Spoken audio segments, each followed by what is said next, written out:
Masechet Baba Mesia Daf Kof Yod Gimel. The previous Mishnah was talking about paying a worker on time. Let's talk about a case where he works all day, and that means you have to pay him all night, from sunset until sunrise, in order not to violate Bal Talin. Now, if there's a dispute and the worker says, you didn't pay me, and the boss says, I did pay you. If it's within that time, then the worker can make a vow and say, you didn't pay me, and then he can collect money. But if it's outside the time, then he cannot. Then the Mishnah added, Im yesh edim sheteba'o hareze nishba v'notel. If there are witnesses who saw that the worker made a claim and said, you have to pay me, then he can make a vow and take, sounds like even after the time period. So we ask about that. Why do we need witnesses that he made a claim? He's right here making a claim in front of us. So what are the witnesses for if we see him right here? Amar Rabbi Aseh sheteba'o bizmano. Rabbi Aseh explains we have witnesses that he made a claim during the right time. So it's as follows. During that night, when it was time for him to be paid, he came and made a claim in front of witnesses and said, you didn't pay me, I want you to pay me. And then afterwards, the next day, the guy says, the worker says, hey, you still didn't pay me. And then we tell him, oh yeah, but it's after the time. He can say back, no, but I made a claim during the time and I have witnesses. If he does that, then he can swear even after the time and collect. But then we ask, wait a second, maybe the boss did pay within that time. Just because there are witnesses, let's say the witnesses came at 8 p.m. After sunset, early in the night, and the witnesses were there, and he made a claim at 8 p.m., hey, please pay me. So maybe the boss paid him at 10 p.m. So who's to say that he didn't pay him the whole night, that now he can come on the next day and make a claim? Remember, we saw that there's a chazakah that a boss will pay on time. He doesn't want to violate the law. So why, just because there are witnesses that he made a claim earlier in the night, we should still assume that the boss made the payment later in the night, and that the worker cannot collect at the next day, even with a vow. Amar Abaye sheteba'o kol zemano. Abaye says this claim was the whole time. It doesn't have to be literally that he was walking around following the guy with witnesses the entire night. It could just be that at the end of the night, right before sunrise, the worker came with witnesses and says, listen, this is the end of the time period, and I'm making a claim. You never paid me. Witnesses saw that. Then he comes the next day and says, listen, the guy never paid me. I made the claim the whole night, meaning all the way until the end of the night. And he didn't pay me at that point, because that's when I made the claim. Therefore, he can still vow and collect. Ul olam la parat le. And now we ask, now how long can he do this? How about a month later? How about a year later? Are we assuming that the boss didn't pay ever, no matter how long you go? Amar Rav Chama bar Ukba keneged oto hayom shel tebi'ah. Rav Chama bar Ukba says no. It only works for the next day. So, if during the night the worker made a claim, and he made a claim not just during the night, but the whole time, meaning at the end of the night, in front of witnesses, and then he comes the next day, he can say, listen, I made a claim last night, you didn't pay me last night, it was all the way at the end, and now, therefore, and I have witnesses, and therefore, I can make a vow now, and you have to pay me. But that only works for the next day. It won't work for 2 or 3 days from now. The Rishonim say, listen, if he wants to keep extending it, meaning if he doesn't want to keep extending, if the boss doesn't pay, then he has to come every day and every night and make another claim so that he can keep extending this right to make a vow and collect. Next Mishnah. המלווה את חברו לא ימשכננו אלא בבית דין ולא ייכנס לביתו ליטול משכונו שנאמר בחוץ תעמוד היו לו שני כלים נוטל אחד ומניח אחד. If somebody lends money to someone else and now he wants to get an item for collateral, so he cannot go into that person's house and just take something. Rather, he has to go to Bet Din, and Bet Din can go and get something. That's the first clause. Second second clause says cannot go into his house and take something. This seems repetitive. So what is this talking about? It could be that the first clause is saying that the malveh himself cannot go in and take something. Rather, he has to go through Bet Din. The Bet Din will send an agent. Now, even the Bet Din that sends an agent cannot go into his house to take something. Otherwise, it would be repetitive. Anyway, the Gemara is going to talk about this at length. What can the lender himself do, and what are the limitations on the agent of the Bet Din? Anyway, it comes from this pasuk, Bachutz Ta'amod. There's a few pasukim in this perek, Devarim 24, that talk about this. Here's the main ones. Ki tashe bera'echa masha'at me'uma lo tabo el beto la'abot aboto. When you make a loan to someone else, do not enter his house to seize the pledge. Bachos ta'amod va'isha she'rata noshe bo yosi alecha ta'abot hachus. It does have to give you a pledge, but you have to wait outside, and he will bring out something to you. It's too much of an invasion of his privacy to do that. V'im ish anihu lo tishka ba'aboto. If he's a poor person, don't sleep with that pledge. Like if he gives you his night garment, then you can take it during the day, but you have to return it at night. Hasheb tashib lo et abot kevo hashemesh v'shachab b'salmato. Uberacheka ulchati esedaka lifnei Adonai Elohecha, where you give it back to him when the sun goes down, so he can sleep with his night garment, and he will bless you, and that will be considered merit for you.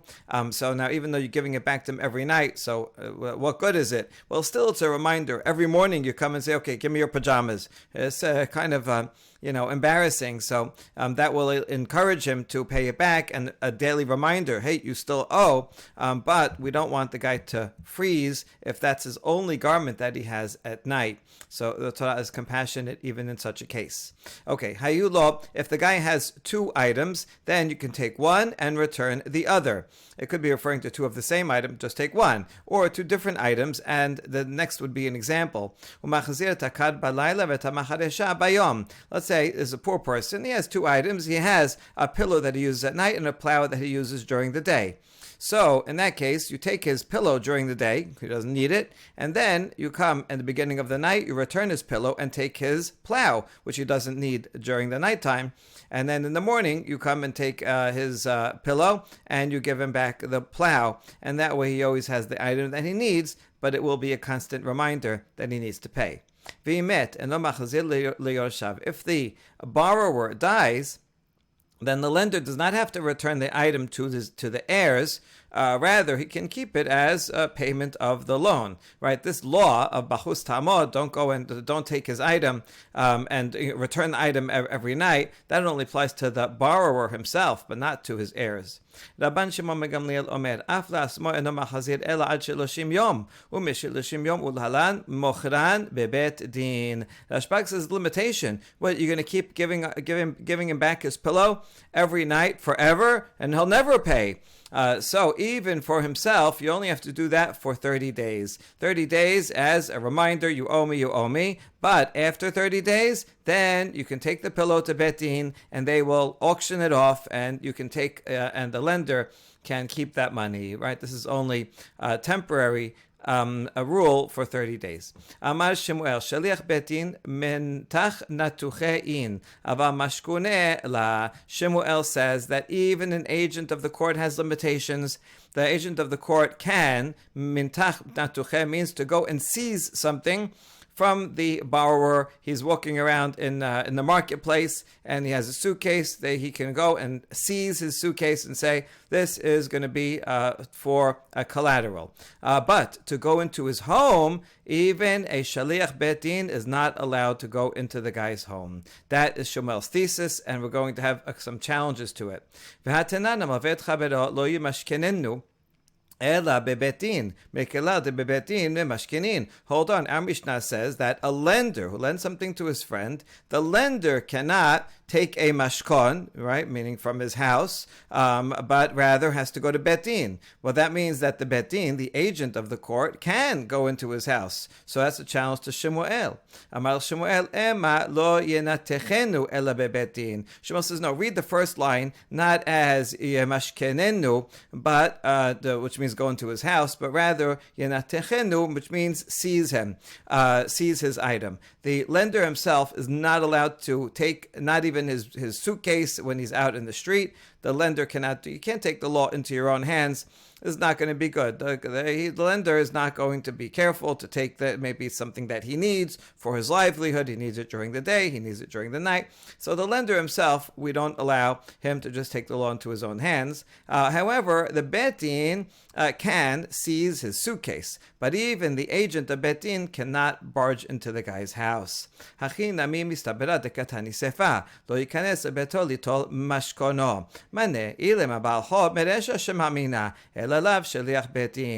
actually, this is a better reading of the Resha, because look at the second line of the Mishnah that says, don't go into his house to take a collateral. Who is this talking about? They can't go into his house. If it's the lender himself, I already know from the Resha. The Resha said, don't take a mashkon and don't go into his house. Well, I already know you can't take a mashkon.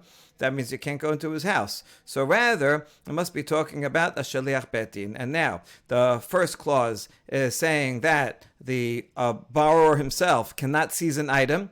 The bet din can seize an item when he's outside walking around, and nobody, not even shaliach bet din, can go into his house to take anything. So then we say, listen, this sefa, you said, backs up the reading that Shemuel gave, but it's not an absolute proof. It's not. We don't have to necessarily read the Mishnah that way. We could read the Mishnah against Shemuel as follows: Hachika Amar, Hamalvet Chabero lo yimashkenenu ela bebet din, mechlar de bebet din memashkenin, ubalcho bafilu natuchena mila shelo yikanes beto litol mashkono. Someone who lends money to his friend should not take collateral. Only a bet din can take collateral. That means that the guy cannot, but the bet din can go into his house and take collateral. And then it says, and the lender himself cannot even seize anything. Why can't the lender himself seize his suitcase in the street? So that he won't come to go into his house to take something in his house. It's a gezerah. If we tell the lender that, yeah, you can go and take something, only if he's out in the street, you can go and take his suitcase. Well, then he's going to see the guy, and he doesn't have a suitcase. He says, but I deserve a collateral. So follow him home, and he'll go into his home and take it. So we can't trust the lender himself to take anything at all. And we could interpret the Mishnah perfectly, even against Shemuel, in such a way that it teaches that only the owner, the lender himself, can't do anything. He can't go outside or inside, but the bet din, the messenger of bet din, can even go into his house. So it would be possible to interpret it that way, but it's also possible to interpret it with Shemuel, as we said. So there's no proof from the Mishnah either way, but it was no problem for Shemuel. So now another challenge to Shemuel. Mativ Rav Yosef. לא יחבול רחיים ורחב, הדברים אחרים חבול, לא תחבול בגד אלמנה, של אחרים תחבול. This is another pasuk in that same perek before pasuk 6. לא יחבול רחיים ורחב, כי נפש הוא חובל. Don't take an upper stone or lower stone of a mill. Why? Because you're taking that person's livelihood. Person needs to eat. And so he needs the mill. Here it says a hand mill or an upper millstone. I guess the lower millstone is kind of like built into the ground of a big one. So it's a small one, a big one. Okay, different ways to translate this. The point is, don't take his mill, because then you're taking his livelihood. So we see here that if the pasuk says, don't take his mill, that means other things you can take.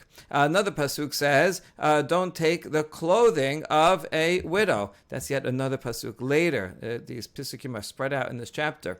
Don't take a widow's garment. She has no one to protect her, to take care of her. But so that means this only applies to a widow, but if it's somebody else's garment, then you can take it. So now let's analyze. Man, who is allowed to take it? If you're talking about the lender himself, we have that pasuk already in the middle, the one that the pasuk that we started with that was mentioned in the Mishnah, the main pasukim in the middle of the perek, already say that you can't enter his house to take anything. So where's his mill in his house? Where's the clothing in the house? So I already know that the lender cannot go into his house and can't take anything at all. Elalav shaliach betin. So rather, must be that these pesukim are talking about an agent, and the agent is allowed to go into the borrower's house. But when he goes in, he just has to make sure not to take the millstone and not to take the clothing of a widow. And this would be a challenge against Shemuel, because Shemuel said that even an agent cannot go into a house. And here, this says an agent can go into a house as long as he doesn't take those specific items. The answer is Targema Rav Papa bered Rav Nachman kamed Rav Yosef v'amri la Rav Papa bered Rav Yosef kamed Rav Yosef leolam beBaal Chob v'labor ala b'shnei lavin. And so Rav Papa, the son of Rav Nachman, explained this braita that this is a braita that Rav Yosef quoted. He explained it in front of Rav Yosef, and others say that Rav Papa, the son of Rav Yosef, explained it in front of Rav Yosef. So either it's Rav Papa, the son of Rav Nachman, or the son of Rav Yosef. Either way, they explained it in front of Rav Yosef that this is talking about the lender himself. And, what about there's another pasuk? You're right, that he would violate two violations. If the lender himself would go into someone's house, into a poor person's house, and take his millstone, he would violate the general law of not going into his house, and he would violate the more specific law of taking the millstone. But a messenger of Beit Din, he would only violate one law. So still, this backs up Shemuel. A messenger of the Beit Din has the general prohibition not to go into someone's house, but he would not have the double prohibition. So a regular person has the lender has a double prohibition, the Shaliach Beit Din, but also cannot go into his house, even though he has only a single prohibition. And so there's no problem against Shemuel. Ta'ashema, and now we have another challenge against Shemuel. Mimashma shene'emar b'chutz ta'amod, eni yodea she'ha'ish asher ata noshe bo yosi, ela ma tamod lomar v'ha'ish, lerabot shaliach Beit Din. My love, shaliach Beit Din kiloveh. Because the pasuk already says that the lender, if he's coming to collect, look at the pasuk here, who's coming to collect, the lender should not enter into the borrower's house, rather he should stay outside. Now really the pasuk could have ended here. If the lender has to stay outside, well, how is he going to get the collateral? Isn't it obvious that the borrower who is inside, it's his house, he will bring it out? So why do I need this whole phrase? And who is this veha'ish? Who is this just the borrower? That, if it's the borrower, then that would be obvious he has to bring it out. How else is it going to get outside? Rather, it must be that this veha'ish and the phrase that comes after it is coming to include is referring to the messenger, the agent of the Beit Din. So isn't the agent of the Beit Din, doesn't he have the same law as the loveh, as the borrower himself? So we're going to read it like this. You, the lender, you cannot go enter his house, you have to stay outside. But veha'ish, meaning the agent of the Beit Din, he's the same as the borrower. Just like the borrower who lives there, he can bring out something. So too, the agent of the Beit Din, he can go in and take something out himself. That goes against Shemuel. Shemuel said that even a messenger of Beit Din is not allowed to enter someone's house. But according to this, a messenger of Beit Din can enter someone's house to take the collateral.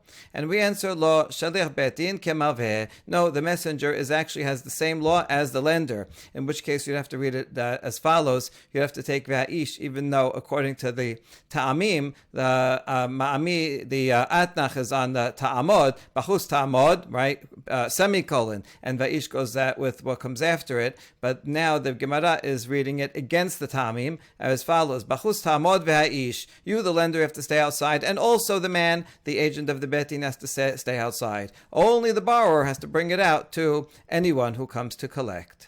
Okay, so we solved that problem, and next challenge against Shemuel Tashema. Im habot tachbol samat re'echa b'shaliach Beit Din hakatu medaber. Now we're talking about the pasuk in Shemot that says if you come and take a collateral of your neighbor's garment, now we're talking about that you're taking his daytime garment, so you have to give it back to him until the sun goes down, and then you can take it back from him at night because he needs it during the day, and you return it to him during the day. It's the flip side of the Devarim pasuk. So Midrash says this is talking about a messenger of Beit Din. He can take it, but he has to give it back. Ata omer b'shel bet din hakatuv medaber o eno ela beba'al chov. But how do you know it's talking about a messenger of the bet din? Maybe it's talking about the lender himself. כשהוא אומר לא תבוא אל ביתו לעבוד אבותו, הרי בעל חוב אמור. No, the pasuk in Devarim is already talking about the lender, that he cannot come into someone's house and take something. So we already know that if regarding the lender. So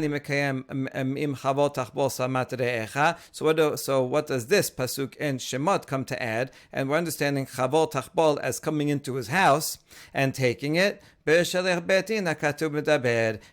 about a messenger of the bet din. So that means that a messenger of the bet din is permitted to go into someone's house, right? You can go in and take his daytime garment as long as you return it to him during the day, and then you could take it at night.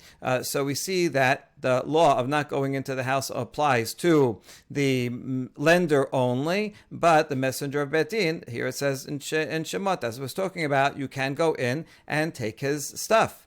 Tana'ehi. So we have no way to refute this baraita. Instead, we say that there's actually a machloket between Tanaim, and Shemuel can follow one of the Tanaim, and that baraita will be the other Tana. So now we'll quote the two opposing baraitot. The Tanya. Shalich betin sheba lemashkeno lo yikanes beto lemashkeno lomed bachutz v'hala mosi lo mashkon shenemar bachutz tamod v'ha'ish. This baraita follows Shemuel. It says that an agent of the bet din that comes to collect the collateral cannot enter the house of the borrower to take it. Rather, he has to stay outside, and the borrower can bring it out to him. As it says, he should stand outside. And so this, according to this baraita and Shemuel, this is referring to anyone. But the other baraita says, "V'tanya idach ba'al chov sheba lemashkeno lo yikanes lebeto lemashkeno el omed bachutz ve'ala nichnas u'mosi lemashkeno shene'emar bachutz ta'amod u'shalech bet din sheba lemashkeno hare ze nichnas lebeto u'memashkeno." So here emphasizes this: the lender only, if he wants to come take collateral, cannot enter the person's house. Rather, he has to stay outside, and the borrower can bring out the mashkon, as it says, stay outside. But if it's an agent of bet din who comes to collect the collateral, he is allowed to go into the person's house. Now the Baraita continues and adds a few more laws that we're going to analyze. You cannot take something that he needs for food, for preparation of food. He has to live. He owes money, but he shouldn't die of starvation. V'notel mita umita masa le'ashir. And you have to give him his basic furniture. Basic furniture means one bed, a second bed, and a blanket. If he is rich. If he's poor, then he also gets one bed, a second bed, and a mat. So depending on the status, the class of the borrower, if he's rich, we allow him to keep more because we care about the person's dignity. And if a person is used to a certain standard of living, you can't take everything away. A person who is already used to a lower standard of living, then he still has to keep the basic things that he needs to live, but it can be on a lower level. Lo avalo leishto velo lebanav velibnotav. The lender has to take care of the borrower's needs, but does not have to take care of the needs of the family, the wife and children of the borrower, and so he only has to leave him his own furniture, 2 beds. We'll see why he needs 2 beds, and blankets or a mat for himself, but he doesn't have to leave him with beds for all of his family. The lender can take away all of those beds as well. As when he's coming to take the mashkon. What's he going to do for his family? All right, I mean, that's a problem, but it's not the lender's problem. The borrower is going to have to find something for his family, but but the lender shouldn't have to lose out because this guy has a lot of kids and has to keep everything. And the Baraita ends and says, just like we make an arrangement for someone who owes money, so too we make an arrangement for arachin, for someone who donates an amount to the Bet HaMikdash.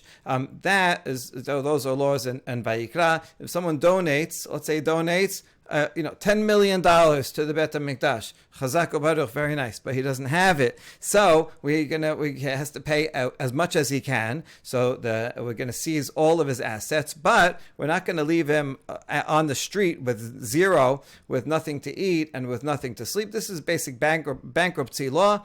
We leave him with basics that he needs. So just like for a debtor who owes someone else money, we make the same arrangement for someone who makes a donation that he cannot afford. Now we ask, you should say the opposite. Because the main laws of arrangement we know from the Torah, from regarding arachin. That's the primary law, and so we should learn debt that you owe to a person from that which you donate to the Bet HaMikdash. This is, you're right. Let's switch it around. And the same arrangements you would make for someone who makes a donation of a valuation. We're talking about someone donates, the value of my house. So now he has to give his whole house. Okay, we leave him some things. So too, we make the same arrangement for a debtor. So we're learning the debtor from the Deoraita law. Good. Now that we quoted that, Amar Mor, noten mitam masale ashir mitam pasani leman. Ilama li'ishto banav notav ha'amat lo, aval lo li'ishto ul banav libnotav. Ela idi v'idi ledide. So you said that you leave a person with two beds and also blankets for a rich person, and two beds and a mat for a poor person. Why do you need two beds? If you say, he needs one bed for himself and another bed for his wife or for his sons or for his daughters. No, but you already said in the Baraita that the lender is not obligated to provide for the borrower's whole family, only for himself. So it's only for himself. So this guy needs two beds. Tarteh la mali. Why do you need two beds? Answer is one to eat on and one to sleep on. We're talking about they didn't have chairs in those days. They had low couches or mats, and so you have to eat on something. So you eat on one and sleep on the other, but you shouldn't eat and sleep on the same mattress. Kiddush Shmuel damar Shmuel kol milei yadana asutayhu lebar mehanitelat. And this the reason why you should why you should eat and sleep on separate mattresses is for health reasons. Shmuel says, Shmuel was a doctor. He says, I can cure any disease except for the following three. Mandachil ahina merida liba rekana. If you eat a bitter date on an empty stomach, sorry, can't help you. Manda asad mitna lechitna retiba acharse. Someone who girds a wet linen belt around his loins, that will make you sick. Manda achil nahama vela maske arba'a garmidi. Here's the one relevant to us. If you eat bread and you don't get up and at least walk 4 amot, not a long walk, just 6 feet, right? You got to get up after you eat, walk a little bit, and then rest and go to sleep. So if you have only one mattress, then you're likely to eat. You're going to eat a nice meal, and then you're going to feel heavy and tired, and you're going to fall asleep and sleep right on that same mattress, and then you won't walk in the middle, and you'll get very sick. And therefore, it's a basic requirement that you should give someone 2 beds, so that the 2 beds will be one on different sides of the room, and that will force the person to get up after his meal, walk around a little bit, and then lie down, and that will be good for his health. Tane Tana Kamed Rav Nachman. Kederach shemesadirin barachin, kach mesadirin beba'al chov. Now, a Tana quoted that Baraita that we just talked about to Rav Nachman, just like we make an arrangement for a person to keep their basic necessities if they make a donation valuation, so too if they owe money, bankruptcy laws. Amar le, hashta zabune mezabenin le, sadure mesadirin le. Rav Nachman asked the Tana, it doesn't make sense. We're going to sell this guy's items, but now you tell them we arranged for him to keep them. Now we're wondering, what was Rav Nachman talking about? Who said that we sell the person's items? We don't sell the person's collateral items. When we take these items, we take his pillow, but we give it back to him. We take his plow, but we give it back to him during the day. So who said anything about selling? Tanat keraban Shimon ben Gamliel Tana kameh v'hachi kamar le hashta Rabban Shimon ben Gamliel zabunim zabinan le sadurim sadidrinan le. Oh, the question was directed at the opinion of Rabban Shimon ben Gamliel, and this is how you should understand it. Rav Nachman was asking, now that you tell me, according to Rabban Shimon ben Gamliel, that you sell the borrower's items, if you're going to sell them, what does that mean that you're arranging for him to keep them? Ditnan, Rabban Shimon ben Gamliel omer, af asmon machzir ela ad sheloshim yom, mikan ve'elach mochran bebetin. Right? He said that we only give him back his pillow and his plow for 30 days. After 30 days, you sell everything that he has. So Rabban Shimon ben Gamliel just said he sell everything he has. And now you're saying, no, you have to let him keep these basic items, the things he needs for food. That would be a plow, his a mattress, a pillow, so he needs at night. So it's a contradiction. We don't understand. Wait a second. How do you know that when Rabban Shimon ben Gamliel said that you should sell things, he meant that you sell everything? He doesn't mean you sell everything. Maybe this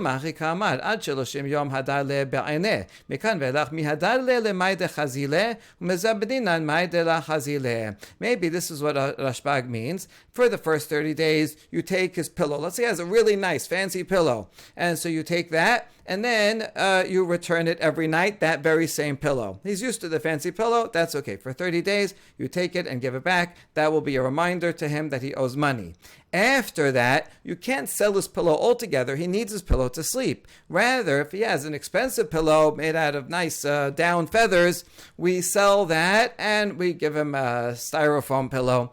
And so we sell the expensive one, take the money to pay back the lender, but you still give him something that's not befitting for him. Again, according to his class. Since if he's a rich person, a medium person, a poor person, so you have to buy him a pillow according to his stature. But if he happens to be poor and he has an expensive pillow, so then we could sell the expensive pillow and buy a cheap one for him. And that way we answered that question yes, we do for the first 30 days, don't sell anything at all. For after 30 days, you make an arrangement by selling expensive stuff he has, but letting him keep basic provisions. But you can give it to him for cheaper according to what is fit for his status. Now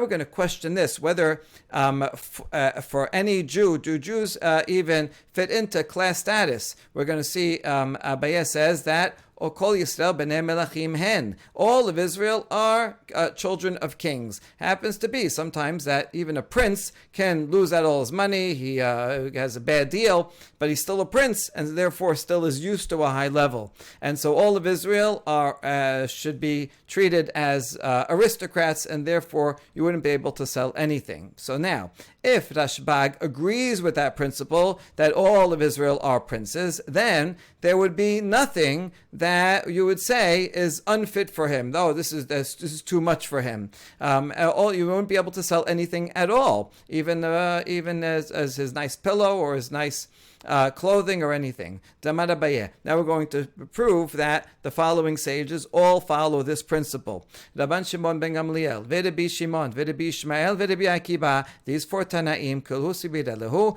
Yisrael b'nei melachin hen. They follow the principle that all Jews are considered aristocrats and they deserve to have these luxury items. And there's no distinction. Rabban Shimon ben Gamliel ditnan, lo et haluf v'lo et hachardal. Rabban Shimon ben Gamliel matir baluf mipnei shehu ma'achal le'orbin. This comes from a Mishnah Masechet Shabbat. So how do we see that Ashbag thinks that everybody is considered aristocrats? The Mishnah says on Shabbat, because of laws of mukseh, you cannot move raw arum or raw mustard seeds on Shabbat. Nobody eats them, and therefore they have no purpose, and you cannot move them. Rashbag, however, says that regarding the arum, it's permitted because they're food for ravens. Now, only wealthy people breed ravens and need to feed them. So, really, according to Tanakama, only a rich person can move Aram, but a poor person who doesn't have ravens as pets would not be allowed to. Rashbag, however, disagrees and says because all of Israel are aristocrats, not everybody actually has a raven, but still potentially they could, and they're worthy of having a raven, and therefore they can move this because it is considered possible food that they would be able to use. So that's what we see. Rashbag treats everybody as aristocrats. Rabbi Shimon ditnan bnei melachim sachin shemen vered al gabe makotehen b'Shabbat sheken darkan lasuch b'chol. Rabbi Shimon omer kol Yisrael bnei melachin hen. And now another mishnah from Masechet Shabbat where we see Rabbi Shimon has this opinion. So you're not allowed to use medications on Shabbat. That's a law because you might come to grind things, and their grinding is a melacha. However, if it's something that you do all week long, then it's not for medication. It's just that's the regular luxury that you have. So therefore, it depends. According to Tanakama, people who are princes, they smear rose oil on their wound. They can smear rose oil even on their wounds on Shabbat because that's their usual way. They smear oil on themselves all week long because they're rich and they can afford the oil. But if a poor person who doesn't usually use oil, he's only going to smear oil on a wound. Well, for the poor person, then that's considered medicine. They can't do that on Shabbat. Rabbi Shimon disagrees and says all of Israel are considered princes. Could be that they can't happen to be that they can't afford oil, so they can't do it every day. But they're worthy of being on that level of using oil every day, and therefore it's considered a regular practice for them and not specifically medication. And therefore, Rabbi Shimon, we see, considers all of Israel to be like princes. Rabbi Shimon v'Rabbi Akiva d'Tanya, hareh shehayu noshin bo 1,000 zuz v'labush istela bat me'a maneh mafshitin otam mimenu mabishim oto istela ha'reuya lo. So look at this braita. Someone owes 1,000 dinar, and he's wearing this beautiful cloak that's worth 10,000 dinar. So the court can come and take away that beautiful cloak and sell it, and you can buy a cheaper one that's appropriate to him. Right? We see what kind of person are you? Are you the nasi? Are you this class, middle class, lower middle class? And we'll buy him an appropriate one. He doesn't need this very, very expensive coat, and that way we can pay back the lender.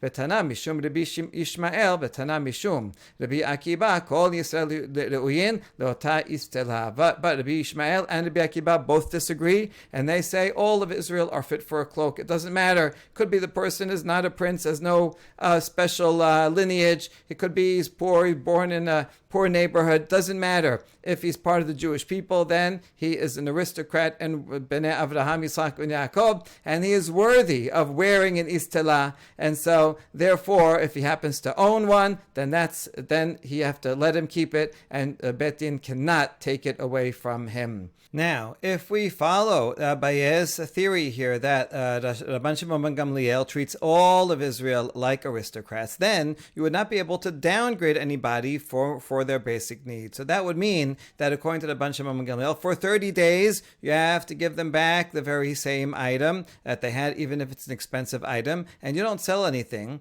But then after 30 days, when Rashbag says you sell his stuff, that must be referring to non-essentials. He has a horse and buggy. He has other furniture besides the basic 2 mattresses and the blankets and things that you need for food and so on.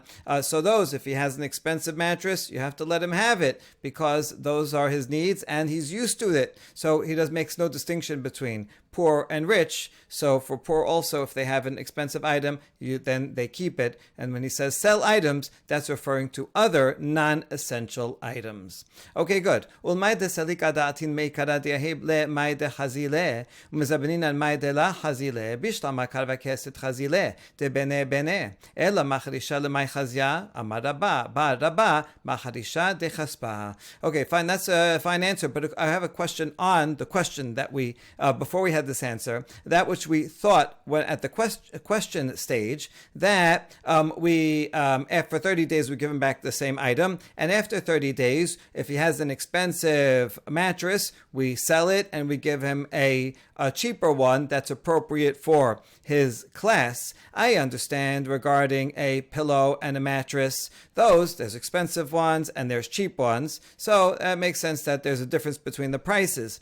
However, regarding a plow, which was one of the examples that it mentioned, which you have to give back to him because he needs it for his livelihood, so then how would you apply that principle to a plow? There's no expensive and cheap plows. All plows are the same. It's like hammers. Like, how much can you pay for a hammer? It's just a basic tool. So what would he be talking about? And Rabba says we're talking about a silver plow. This is an ornamental one, not used for regular, for actually plowing in the ground, but maybe a rich person would have this ornament, and therefore that one you can sell and just give him a basic one.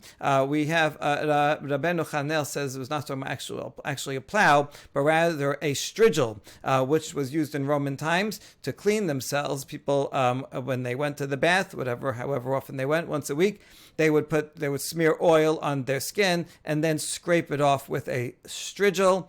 And this is a very fancy one, silver with all lots of decorations. And so this is it could be referring to something like this, where you'd have to sell this item and give the person a cheap one. That's what we thought at first. But now that we learned that according to Rashbag, everybody is an aristocrat. So if a person has a basic item, that an expensive version of a basic item, then we let them keep it, but we still are going to sell their other items that are not used for basic necessities.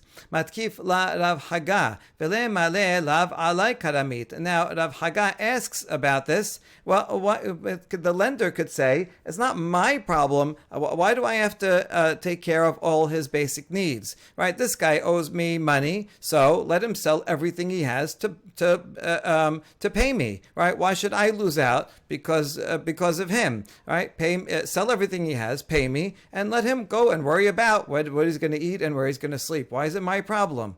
Amar le Abaye, Ibra ale karame, mishum shenemar ulcha tiyeh sedaka. And Abaye says, in fact, yes, that's precisely what the Torah is teaching us, that the lender is responsible to make sure that the borrower, even though borrower owes him money and he's out that money, nevertheless, the lender has to make sure that he has what he needs. As the pasuk says, it should be a tzedakah. It should be righteousness to you. This is part of our obligation of taking care of others. Even someone that owes you money, you can't take away their bed, can't take away the tools that they need for food. This is basic bankruptcy protection to allow a person to live, and hopefully he'll live another day, he'll get a job, and then he'll be able to pay all his debts in full. Baruch Adonai Leolam, Amen ve'amen.